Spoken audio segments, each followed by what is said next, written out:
नमस्कार, मी स्नेहा देवखरे. स्वागत करते आपल्या रीतीभाती या संस्कृतीचा वारसा जपणाऱ्या चॅनलवर. आज आपण माहिती घेतो आहोत गुढीपाडव्याची. गुढीपाडवा हा भारतीय सण हिंदू दिनदर्शिकेप्रमाणे चैत्र शुद्ध प्रतिपदेला महाराष्ट्रात साजरा केला जातो.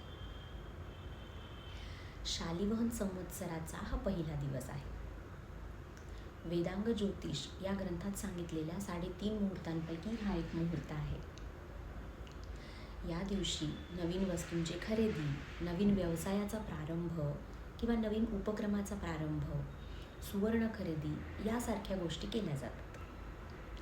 दारी उभारलेली गुढी हे विजय आणि समृद्धीचं प्रतीक असं मानलं जातं. गुढीपाडव्यापासूनच रामजन्मोत्सवाच्या कार्यक्रमाचा सुद्धा प्रारंभ होतो. आता पाहूया या उत्सवाचं स्वरूप नेमकं काय असतं. चैत्र शुद्ध प्रतिपदेला लवकर उठतात, स्नान करतात आणि सूर्योदयानंतर ही गुढी उभारतात. या दिवशी महाराष्ट्रात लोक घराच्या प्रवेशद्वारी उंचावर गुढी उभारतात. उंच बांबूच्या काडीला कडुनिंबाची डहाळी, काडीच्या वरच्या टोकाला रेशमी वस्त्र किंवा साडी गुंडाळतात.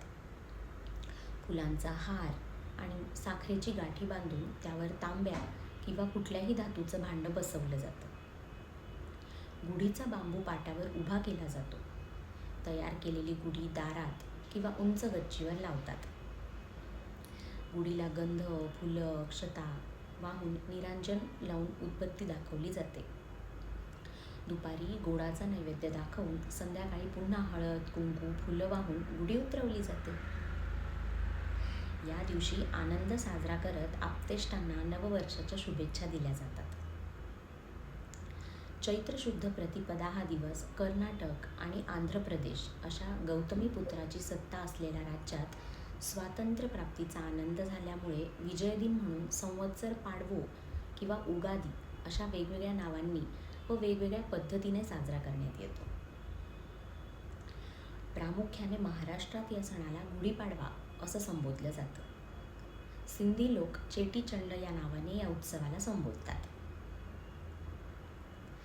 या सणाचा सांस्कृतिक इतिहास नेमकी काय? चला बघूया.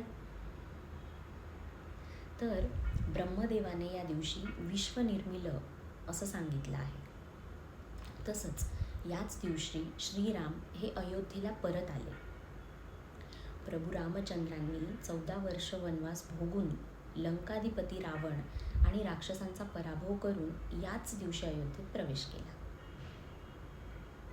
शालिवाहन नावाच्या कुंभाराच्या मुलानं शकांचा पराभव करण्यासाठी 6,000 मातीच्या सैनिकांचे पुतळे तयार केले. त्यात प्राण ओतले आणि त्यांच्या साह्यानं याच दिवशी शकांचा पराभव केला अशी आख्यायिका प्रचलित आहे. याच शालिवाहन राजाच्या नावानं नवीन कालगणना शालिवाहन शक चालू झाला. बघूया या सणाचं आरोग्यदृष्ट्या काय महत्त्व आहे ते. चैत्र शुद्ध प्रतिपदेला प्रातःकाळी ओवा, मीठ, हिंग, मिरी आणि साखर ही कडुनिंबाच्या पानांबरोबर वाटून खातात. पचनक्रिया सुधारणं, पित्तनाश होणं, त्वचारोग बरे करणं, धान्यातील कीड थांबवणं हे आणि असे अनेक औषधी गुण या कडुनिंबाच्या अंगी आहेत असं आयुर्वेदात सांगितलं जातं. शरीराला थंडावा देणाऱ्या कडुनिंबाची पानं ही अंघोळीच्या पाण्यात घालणं, ती वाटून खाणं हे आरोग्याच्या दृष्टीने हितकारक समजलं जातं. तर प्रेक्षकांनो, हे असे आपले सण हे फक्त साजरे करण्यासाठीच नाहीत, तर यांच्या मागे काही ना काही आरोग्यदृष्ट्या होणारे लाभही आहेत.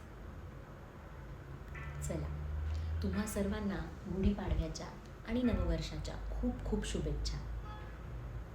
व्हिडिओ आवडला असेल तर लाईक, कमेंट आणि शेअर नक्की करा.